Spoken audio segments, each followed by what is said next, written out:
Hey gang, welcome back to the channel. Sorry we haven't posted in a couple of weeks. I was out of town for 12 days, but we're back. Let me take you inside. I'm going to show you what I've already done on this bathroom remodel. So let's go check it out. All right, here's the tub that we set previously. And I've already shimmed out that back wall and put in the niche framing. Let me take you through the steps on how I did it. The first thing I did was I had a sheet of 3/4 inch plywood for my subtop for this counter. So I cut off two 4-inch wide strips with my track saw so that I had a nice straight edge. And I cut one of those strips to 6 foot 8 inches long. And I taped my level to it just so that it was easier for me to hold everything, because I needed to hold this and measure. So I got that plumb, and then I measured the distance between my straight edge and that stud. And I measured the distance at the top between the straight edge and the stud. As it turned out, I needed a shim that was, it's written on there, 5/16 or 9/16 at the bottom and 3/4 at the top. So I ripped that shim with my track saw. Could have used a table saw, but track saw is much better. Nice and straight. And I attached that shim there. Then I came to this corner. I did the same thing. I determined I needed a shim that was 1/2 inch on the top. And what do we have down here? 5/16 on the bottom. So I cut that shim with my track saw and attached it. Then I got the second piece of 4-inch wide plywood that I cut. And I cut it to like 59.5 inches. So it would span between that shim and that shim. And then I was able to measure here and there for these two shims in the middle. So this one was 7/16 at the bottom, this was 3/8. And then did the same thing at the top. This was 3/4 again, just like the corner. And then this one was a 1/2 inch thick at the top. So I ripped those two shims and attached them. So at that point, I had all 4 shims on the studs for my backer board. And then I got my straight edge just to double check. And you can see I'm flat all the way across. And I checked that all the way up and down. So that was a bit of work. There's really five ways you could fix that problem. Well, one of the ways is you don't fix it. You just put the backer board up there and you deal with it when you lay the tile, but it looks terrible. And this is a pretty simple fix. Another way is to wet set a piece of Schluter Ditra. Another way is to float that, but both those are kind of an advanced method. And this is a simple method that anyone can do with a table saw or track saw or even a circular saw. But if you didn't have any of those, here's another way you could fix this. Just imagine that this piece of plywood is a 2x4. You could attach the 2x4 on the side of the existing framing so that this edge establishes your flat plumb plane for the backer board. I've actually done that before. So you're just putting blocking on the side, and the face of that is what you attach the backer board to. All right, now let's talk about this niche over here. Because of the framing, it had to go way back here in the corner. But I didn't want it to go between this stud and this one, because then I would have had this corner to make. I'd have little pieces of tile right here. So it's much cleaner if the back wall can run into the niche like that. So that's what I did. After I had my shim up, I marked it. I marked this stud and the shim, cut them with my multi-tool, an oscillating saw. We call it a buzz saw. And then I attached the bottom and the top framing for the niche. The bottom, I put a 3-degree bevel on it for on my table saw for drainage. so it slopes out into the shower. And this all gets covered in backer board. The other reason for the shims is it's going to put the backer board out far enough so that it extends over this flange. You don't want the backer board on top of the flange like that. You want it to go over the flange, because we're going to seal it here, and I want to put liquid membrane to waterproof it even more. You can see I put a piece of blue tape. It tells me where my studs are, and I have some biscuits as a shim. You just set the backer board in there and screw it off. All right, first sheet is up. Got to use backer board screws. I use these 1 5/8. There's a chart on the side that tells you what length screw you need depending on the thickness of the backer board. And then over there, once the board was up, you just cut that with a drywall saw. Does a great job. All right, let's hang up this second sheet. All right, second sheet is up. Let me take you over here in this corner. I'll show you something. Because this shim was so thick, it almost completely covered my corner stud here. So I just added this one to give me a place for the backer board on the end here. All right, we just need a little piece at the top. The tile is obviously going all the way to the ceiling, and that is 7 3/4. So let's go outside and rip that. All right, let's do the niche. This stuff cuts and snaps just like drywall. And in fact, this product says right there, cut from this side. You score it with a razor blade and snap it. All right, so the back, what you're seeing here is the back of the drywall in the bedroom. So I'm just going to adhere it to that with this Schluter Curdy Fix. Sticks to everything. All right, let me take you through this end wall on the tub. So same process. I cut this taper first, or this shim, and I cut this one attached to the stud.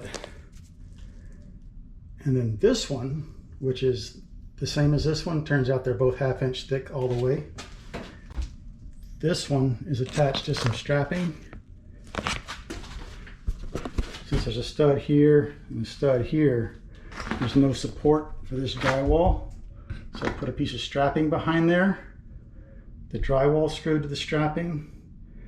And then my backer board, once it's attached to this shim on the strapping and this stud, very solid. So once I had this shim up and this one, I measured for the one in the middle, and now I'm ready for that piece of backer board. All right, we got the end done right here.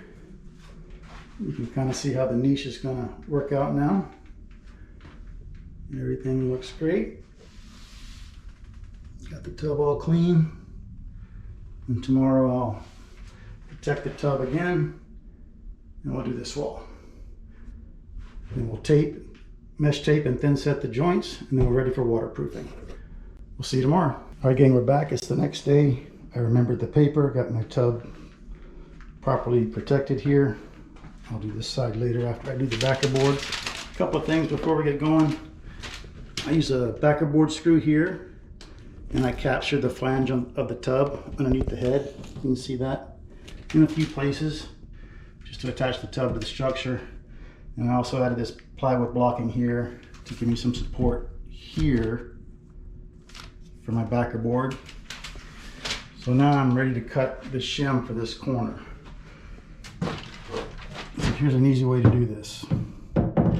Put my straight edge on top of the flange, tight to the stud. And then I'm going to get it level, or plumb, sorry. And I've already measured it, but that gap at the top is 3/8 of an inch. So I go from 0 to 3/8 of an inch, and I'm going to add a 1/4 inch to each of those dimensions so that my backer board clears this flange. So I need a shim 1/4 by 5/8 for this corner. Let's go outside and I'll show you my setup. All right, guys, I usually use my track saw to cut these, but my stock's getting way too narrow. So I drew the line for my shim. I'm gonna cut it freehand on the table saw.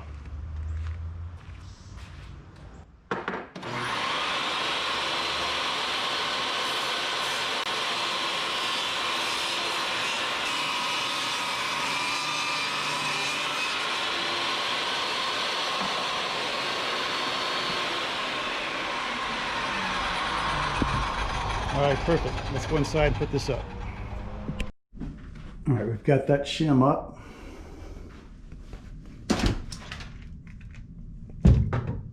We're level on it.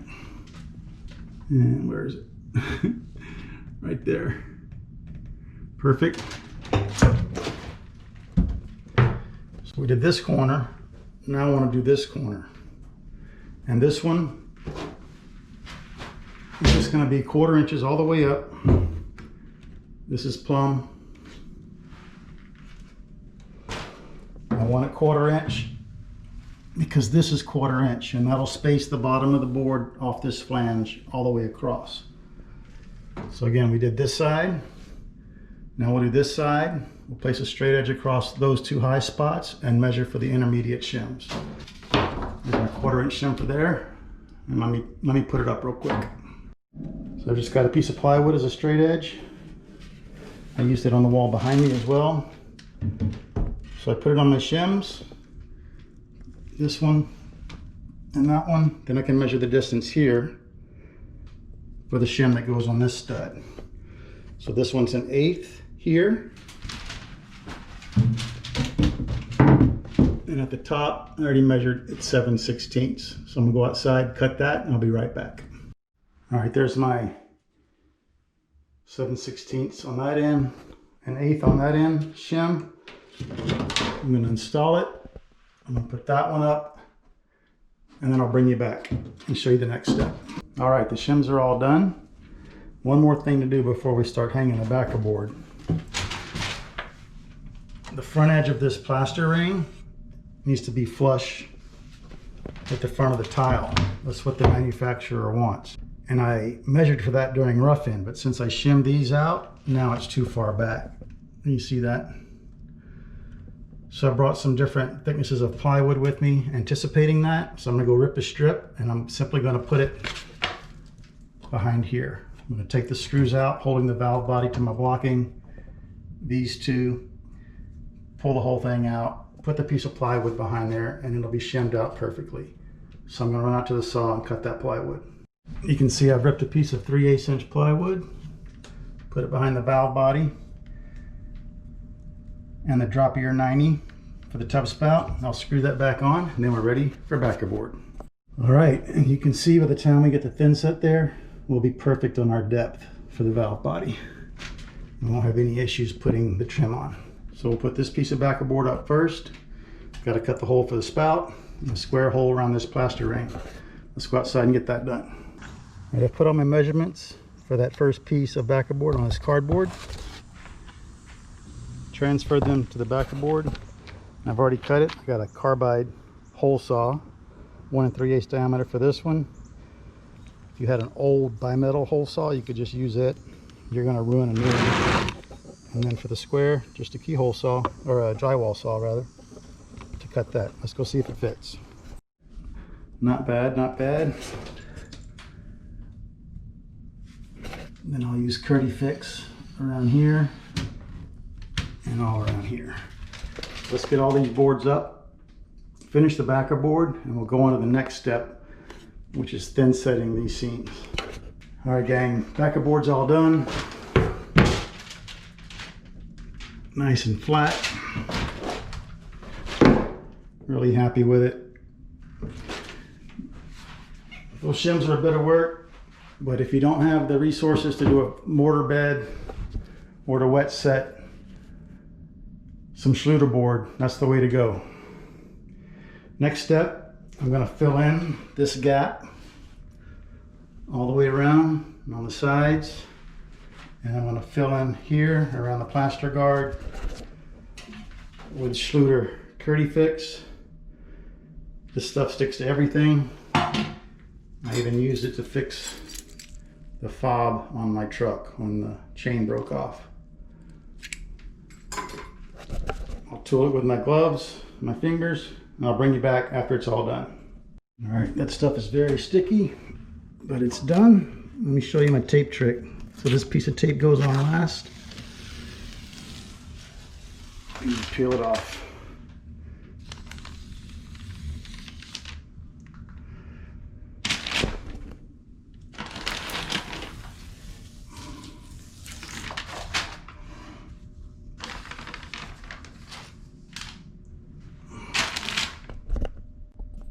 All right, we're back. I got Jordan behind the camera right now. So the shots you saw earlier was the first time on our channel that I tried to video myself. So hopefully it came out all right. What we're doing now is we're putting the mesh tape on our seams. There's a special mesh tape for fiberboard. It looks like mesh tape for drywall, but it's not the same product. You have to use this. And it's kind of self-adhesive on the back side here. So you can just put it all up.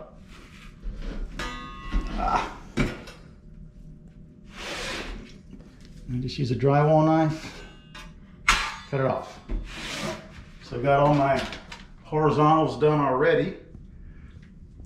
So let me just do the verticals now. And while I'm doing this, we already mixed up the thin set and it's slaking right now. So as soon as I'm done with this, it'll be ready to go. All right, all the mesh tape is done. Check out the niche. All the corners are done. Nice and neat, ready to go. So we just mixed up some large format tile thin set. We had like half a bag left over from another job. So we're just gonna use it up. It doesn't matter on this. All we're doing is filling these joints and embedding the tape. And we're also going to fill those, just like if this were drywall and you'd hit the screws, we're gonna fill those also. So we're gonna throw you into time lapse and here we go.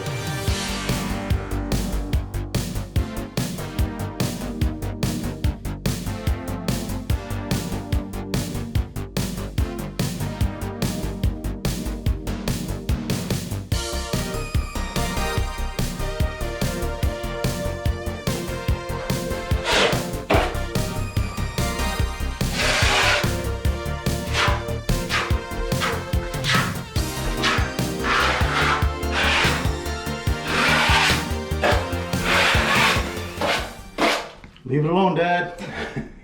How's that? More work in the niche than in the whole tub, huh? Yeah. Oh, I got this little piece right here.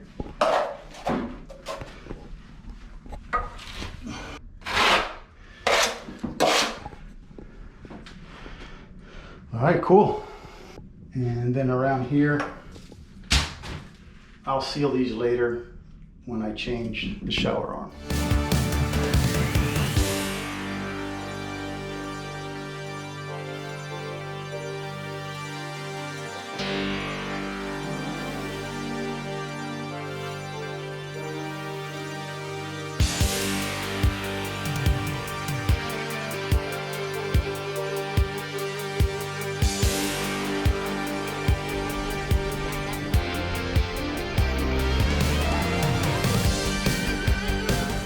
All right, gang, that's gonna be a wrap on this video.